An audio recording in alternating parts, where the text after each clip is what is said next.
Bienvenue dans Tom and the Gang. C'est ce moment de l'émission, on avait envie d'ouvrir un dossier un tout petit peu plus sérieux. Alors on le fait de temps en temps dans l'émission. Et ce matin, on avait envie de parler d'un sujet sur lequel on est tous un peu sensibles. D'ailleurs, je vais être honnête avec vous.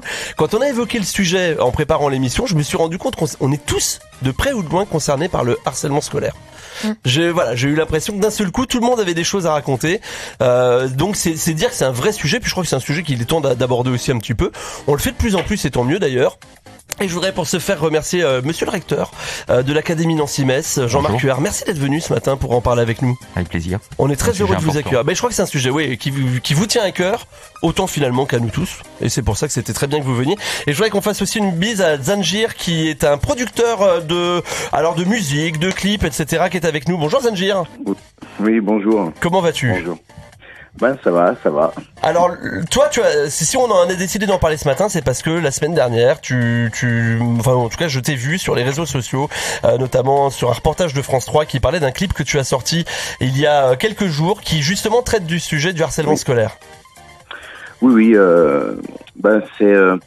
c'est parti en fait d'une personne, donc c'est la maman de Lisa Montiège, donc la chanteuse en fait, qui chante cette chanson, dont son frère en fait a été touché par le harcèlement scolaire, et elle a voulu marquer le coup un petit peu, en chantant une chanson sur le sujet, et puis et donc du coup elle a contacté l'auteur de la chanson avec qui je travaille, Thierry Caraguesian, pour lui écrire une chanson sur le harcèlement scolaire. Alors cette chanson, elle parle notamment du fait que il y a des gens qui parfois voient ou savent mais veulent pas en parler, entre autres. C'est ça. Moi après, donc juste pour la petite histoire, effectivement, donc il a écrit cette chanson, et après il a fait appel à moi en fait pour composer cette musique. Donc ce que j'ai fait, et puis moi personnellement je voulais pas m'arrêter là, pas faire qu'une chanson, je voulais aussi marquer le coup visuellement, et c'est de là où je suis parti en fait pour écrire un petit scénario, histoire de montrer justement, je voulais aller plus loin, donc montrer le fait que ça concerne pas déjà que les enfants, ça concerne tout le monde, les adultes. Et le fait aussi que on peut voir les choses, on peut déceler des petites des petites choses en fait concernant le harcèlement scolaire, mais on n'intervient pas forcément. Et voilà, je voulais mettre un peu le doigt là-dessus aussi pour sensibiliser un petit peu les jeunes comme les adultes, quoi. Alors ce que j'ai bien aimé moi dans le clip, je vais vous le dire, il m'a retourné ce clip. Moi j'ai eu la boule au ventre en le voyant, ça m'a rappelé des choses que j'ai vécues de près ou de loin. C'est qu'on se met aussi à la place de l'enfant harcelé. Monsieur le recteur, est-ce que c'est quelque chose aujourd'hui, on a une tendance parfois à mettre la honte sur la victime, en tout cas la victime a honte. Est-ce qu'on est d'accord pour dire que justement il faudrait bien qu'à un moment donné on retourne la charge de la honte ? C'est ce qu'on essaye de faire. C'est un sujet qui est difficile déjà parce qu'il est ancien.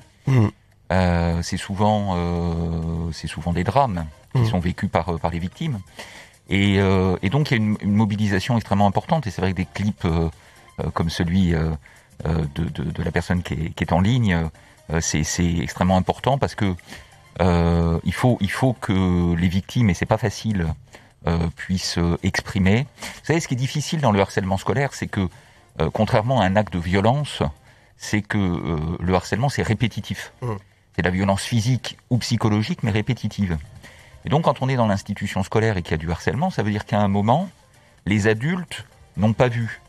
Parce que s'ils avaient vu, d'ailleurs, ça serait pas du harcèlement, puisqu'ils auraient agi. Donc, c'est quelque chose d'extrêmement difficile à déceler. Et c'est pour ça qu'on compte beaucoup sur les élèves eux-mêmes, sur les jeunes. On a tout un réseau d'ambassadeurs, et ça permet à la fois de faire de la prévention, et puis les jeunes, c'est des lanceurs d'alerte en fait. Ils observent, ils voient ce que nous adultes on voit pas en fait dans les cours de récréation. Les ambassadeurs, on va en reparler d'ailleurs, parce qu'ici Sarah, qui fait partie de l'équipe, a été ambassadrice. Juste, je voudrais qu'on revienne 2 minutes sur le clip, parce que justement, je parlais de ce parti pris, un peu de se positionner à la place de l'enfant. Finalement, c'est un choix que tu as fait, Zanjir, de se dire à un moment donné, c'est bien aussi de se mettre à la place de la victime. Oui, parce que je voulais vraiment aller au bout finalement de ma réflexion, c'est-à-dire que le fait de voir donc cet acteur principal, on va dire, hein, qui joue la victime, donc Pierre, qui voilà, qui peut justement se retrouver seul.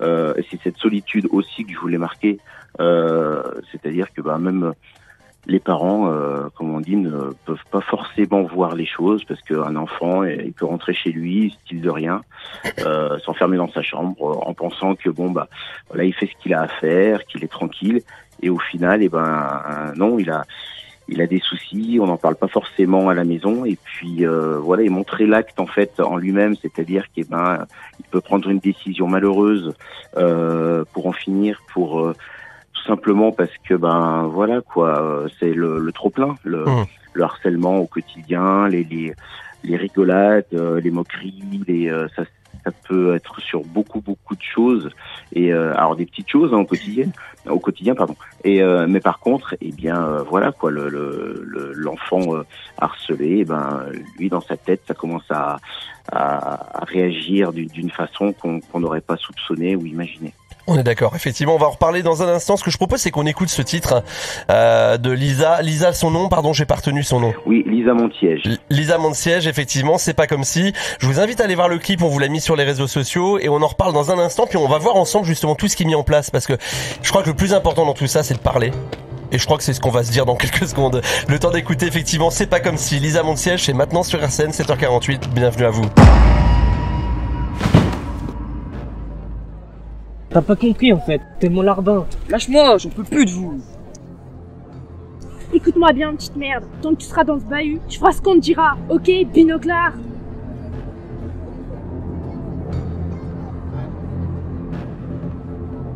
Attendez les gars, bientôt il aura plus besoin de ses lunettes.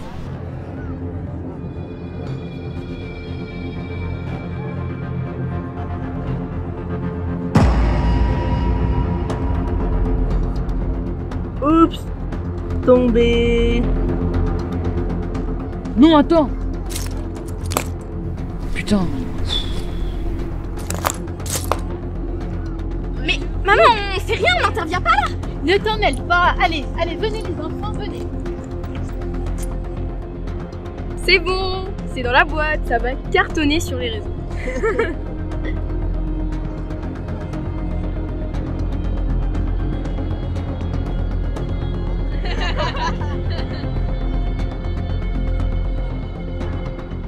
Bon, venez les gars, je crois qu'il a eu son compte.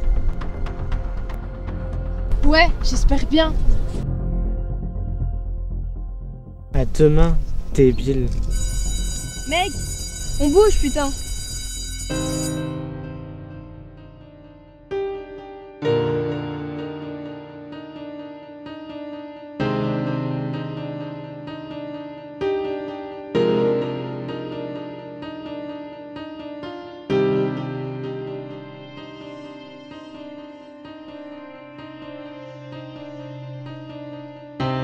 Ils sont super, si courageux, tous ces gamins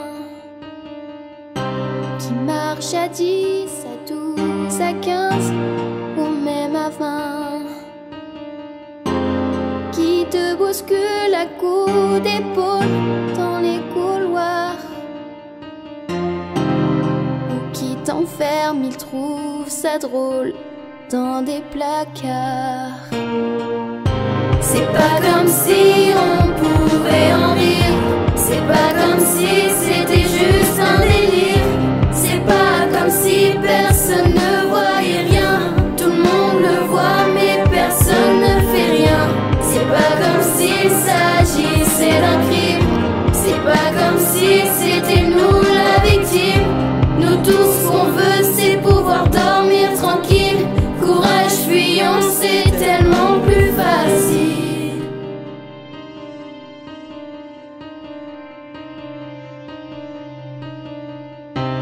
Ils sont si forts, si amusants, tous ces ados. Quand ils se moquent et qu'ils t'insultent sur les réseaux, prenant bien soin de se cacher sous des pseudos. prendre des risques, mais quand même pas plus qu'il n'en faut. C'est pas comme si on pouvait en rire, c'est pas comme si c'était juste un délire, c'est pas comme si personne ne voyait rien, tout le monde le voit mais personne ne fait rien. C'est pas comme s'il s'agissait d'un crime, c'est pas comme si c'était nous la victime. Nous tous ce qu'on veut c'est pouvoir dormir tranquille, courage fuyons c'est tellement plus facile.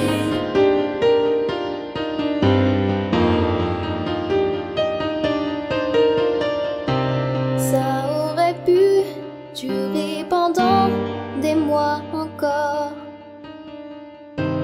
mais hier tu as préféré choisir la mort. Cette belle amie, la seule qui pouvait te sauver, elle au moins, elle t'a écouté.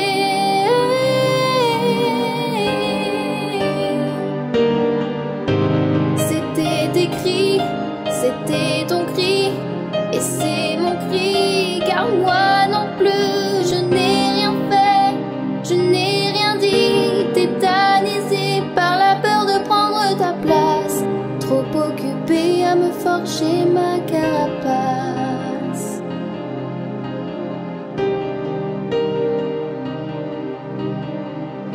C'est pas comme si on pouvait en rire, c'est pas comme si c'était juste un délire, c'est pas comme si personne ne voyait rien, tout le monde le voit mais personne ne fait rien. Je te demande pardon. Voilà, je vous invite à aller voir le clip. Pardon, moi ça me fout les boulages, on va être très honnête. Je trouve que c'est touchant. Merci Zanjir pour ce clip et pour cette chanson. C'est moi qui vous remercie. Moi c'est terrible, hein. À chaque fois que je l'ai vu ou entendu depuis la semaine dernière, à chaque fois ça me fout les boules, ça me donne envie de pleurer, on va pas se mentir. C'est un vrai sujet, c'est bien qu'on en parle, et justement on était en train de se dire hors antenne que le plus dur c'est ça, c'est d'en parler. Monsieur le recteur, c'est de se dire, est-ce qu'on doit en parler pour l'avoir un peu vécu? On se dit, on peut mettre l'enfant à porte-à-faux. C'est ça qui est compliqué, non? Oui, le plus dur c'est en parler, mais il faut en parler. Moi, le message que je fais passer, enfin, et je le dis de manière très simple, c'est que faut jamais considérer que c'est du caprice de gamin, si je peux dire comme ça. Donc il faut être vigilant, et les professeurs le sont. Il faut être vigilant à tout signe particulier quand un enfant s'isole, quand parfois ça peut aller jusqu'à de la phobie scolaire. Hein. Enfin, il peut y avoir de la phobie scolaire par ailleurs, mais parfois ça peut aller jusqu'à de la phobie scolaire. Donc oui, il faut en parler. Alors il y a différents moyens d'en parler. Hein. Il faut d'abord en parler à ses professeurs. Et puis sinon, il y a des numéros. Il y a le 30-20, qui est un numéro gratuit qui permet un peu de décentrer, si vous voulez. C'est un détour, mais parfois c'est plus facile d'en parler à une personne qu'on connaît pas, plutôt qu'à des personnes qu'on connaît. Mathilde, tu voulais dire quelque chose? Parce que oui. On peut le dire, quand on a préparé l'émission, tu m'as dit, mais moi j'ai été harcelée. Effectivement, pendant 5 ans. J'ai été harcelée tout mon collège et aussi ma première. Donc maintenant je suis scolarisée au CNED à cause d'une phobie scolaire. Mais vous disiez qu'effectivement il faut en parler. Après, comme je disais hors antenne, il faut aussi être écouté. À l'époque où je me faisais harceler, donc ma mère l'a su parce que je me faisais harceler pour des photos intimes qui avaient tourné par rapport à moi. Et donc c'est l'infirmière qui a prévenu la directrice, qui a prévenu ma mère. Et à ce moment-là, du coup, c'était moi le problème. Et au lieu du coup, en fait, de me conseiller et de punir ceux qui propageaient ces photos, ceux qui me harcelaient, ceux qui me violentaient, elle m'a demandé de changer d'établissement parce que ça faisait une mauvaise réputation à son établissement. Ma mère a dû monter jusqu'au rectorat et ensuite cette directrice l'a engueulée parce que du coup ma mère était montée jusqu'au rectorat. C'est compliqué parce qu'on a l'impression qu'il y a un changement de paradigme, c'est-à-dire que pendant longtemps, et c'est vrai, on en parle aussi, il y a le cyberharcèlement qui existe aujourd'hui, qui n'existait pas, et je pense que pendant longtemps, la charge de la honte, elle était vraiment sur la victime, et je crois qu'il y a quand même vraiment une envie de changer par rapport à ça, et je sais qu'il y a un gros travail qui est fait, on peut peut-être en parler? Oui, on met en place un gros travail, et ce que vous décrivez n'est évidemment pas tolérable, hein. Il y a un gros travail qui est fait, il y a de la formation qui est fait pour les personnels des établissements. On a un nouveau programme qui s'appelle phare, Bon, c'est un acronyme, le H, ça correspond à harcèlement, à cette prévention contre le harcèlement. Et on a pour objectif, d'ici la rentrée 2023, de former des équipes d'adultes dans chaque établissement scolaire. Parce qu'il y a urgence. Et recueillir la parole aussi d'un jeune, c'est quelque chose qui est compliqué. Alors les infirmiers scolaires peuvent le faire, les conseillers principaux d'éducation, les surveillants, les chefs d'établissement. Mais voilà. Je crois qu'il y a une prise de conscience très très très sincèrement. Un moment où finalement le phénomène se complexifie aussi parce que le harcèlement traditionnel, alors celui que j'ai pu connaître quand j'étais moi-même élève, évidemment, il s'arrêtait à la sortie des cours, quoi. Oui, c'est ça. Et à la fin du cours. Là maintenant, avec les réseaux sociaux, l'unité de lieu et de temps de l'heure de cours, tout ça explose parce que ça poursuit l'élève chez lui. Hein. Donc voilà, donc il faut être extrêmement vigilant, il faut faire de la prévention, il faut être extrêmement ferme avec les coupables de harcèlement. Il faut faire de l'éducation aussi avec eux. Il ne faut pas juste les punir, mais il faut aussi les punir. Mais il y a sans doute un mal-être aussi de la part de ces enfants qui harcèlent. C'est-à-dire que je pense que si on harcèle, c'est qu'on n'est pas non plus complètement bien dans sa peau et dans sa tête. Antoine ? Justement, je voulais offrir une perspective intéressante. C'est que moi, j'ai déjà été dans la position d'un harceleur quand j'étais en CM1. On a eu un nouveau dans notre école. Et en fait, l'effet de groupe était tel que justement, avant, il y en avait toujours un qui se faisait plus moquer qu'un autre. Moi, j'en faisais partie notamment. Et là, maintenant, comme il y avait un nouveau, ça devenait la nouvelle cible. Et moi, pour gagner de l'estime auprès des autres et monter justement dans le groupe, j'ai joint un processus un peu de harcèlement où chaque soir à la fin des cours on lançait des balles sur le nouveau. Au final ça s'est fini en sa mère a porté plainte. On a tous été convoqués chez le proviseur et au final ça a été une grande leçon de vie pour moi, c'était extrêmement enrichissant. Et je voudrais dire aux jeunes qui à défaut parfois d'être moins populaire ou d'être moins dans un groupe, il faut savoir faire les bons choix et s'écouter soi-même. Bien sûr. Zanger, justement dans le clip, c'est un peu aussi ce que tu montres, l'effet de groupe, hein. Oui, en fait c'est surtout ça, c'est que là pour moi aussi ce qui est intéressant quand j'ai fait appel en fait aux figurants, hein, puisque j'ai fait appel à une trentaine de figurants, autant au niveau adulte qu'au niveau des jeunes, c'est que par exemple il y a un jeune là, celui qui joue le harceleur là jusqu'à la dernière minute là. Qui a embêté la victime. Donc, lui, c'est une personne qui a été harcelée et qui voit encore actuellement un psychologue parce que voilà, il a vécu des choses pas faciles. Voilà, il s'est scarifié pendant les cours. Quoi, il était vraiment très très mal. Et là, le fait que je lui ai donné aussi la possibilité de jouer justement le côté un peu harceleur en fait à son tour. Ce qui donnait aussi une autre vision et puis bien sûr le phénomène de groupe c'est vraiment ça aussi, montrer qu'en fait une personne seule ne se comporterait pas forcément de la même façon que le fait justement d'être en collectivité, en gros, pour faire les malins, pour voilà, et chacun pense en fait en rentrant chez lui que il a rien fait de mal, alors qu'en fait, voilà, le problème c'est qu'ils se rendent pas compte que, justement, 1, 2, 3, 5, 10 personnes qui sont autour d'un gamin en train de se moquer peut avoir des conséquences très très graves. C'est là justement que les ambassadeurs, ça a aussi un rôle à jouer. Oui, parce que l'effet de groupe il passe aussi par du groupe positif, je dirais. Hein, et alors, on a vraiment des raisons d'être optimistes. On a 500 ambassadeurs lycéens dans l'académie. On a formé 650 ambassadeurs collégiens l'année dernière. Et puis on est très fiers parce qu'on est lauréat, le collège Gruber de Colombey-les-Belles est lauréat du prix non au harcèlement avec un clip qu'ils ont réalisé, qui a été tourné d'ailleurs, qui a été retourné par des professionnels et qui est vraiment le film ambassadeur pour le coup aussi toute l'année scolaire de campagne de lutte contre le harcèlement. Et moi je voudrais dire aussi une chose aux parents parce que voilà, encore une fois, on a une tendance à se sentir un peu seul quand on vit cette situation. En fait, on ne l'est pas tant que ça. Il faut pas hésiter, je crois, à en parler aussi. Donc vous qui nous écoutez, je sais qu'il y a une tranche d'âge de gens qui nous écoutent qui sont aussi peut-être parents, qui connaissent peut-être la situation, peut-être qu'osent pas en parler. Je crois qu'au contraire, c'est vachement important. Les enseignants sont formés à ça. Il y a des gens qui sont là pour nous écouter dans les établissements scolaires. Juste en un mot, moi je l'ai vécu. Je peux vous dire qu'il y a des enseignants qui sont juste fantastiques. Oui, il faut que les parents se manifestent auprès de l'établissement scolaire, auprès du 30-20 s'ils n'osent pas, et puis faut pas qu'ils hésitent non plus, comme ça a été le cas, à déposer plainte. C'est un délit. Bien sûr. Le fait de harceler, il faut le rappeler. Donc voilà. Donc je crois qu'il faut vraiment user de tous les moyens. Vous savez, moi mon rôle, il est double. Il est d'amener les élèves au plus haut niveau de qualification, mais aussi de les protéger. Bien sûr. Pour qu'ils étudient bien. Et la lutte contre le harcèlement, c'est une priorité. On aurait adoré vous garder un peu plus longtemps. Je sais que vous avez une réunion, que vous devez partir. On refera un dossier sur le harcèlement. Je pense qu'on continuera ce débat et cette discussion et cet échange qui, à mon avis, sont super constructifs. Enfin, j'espère. Merci, monsieur le recteur, d'être venu nous voir. Merci de votre invitation. C'était un grand plaisir. Merci, Zanjir, d'être resté avec nous et d'avoir parlé avec nous de ce clip qui est un très beau clip que je vous invite à aller voir nombreux. C'est très gentil. Je vous remercie beaucoup. Et puis, effectivement, j'incite vraiment, jeunes comme adultes, comme parents, à aller voir justement ce clip, parce que ça peut peut-être faire prendre conscience en fait que c'est tout ça, c'est pas un jeu, c'est vraiment, faut vraiment prendre ça au sérieux, et puis en parler. Voilà, en parler. Il faut vraiment que les jeunes en parlent au maximum, que ce soit au niveau de des enseignants, que au niveau de la famille. Donc c'est très très important. Merci beaucoup à tous les deux. À très bientôt. Merci, et on en reparlera, c'est promis. 7h, 9h sur RCN. Oh là là là là. Bienvenue dans Tom and the Gang.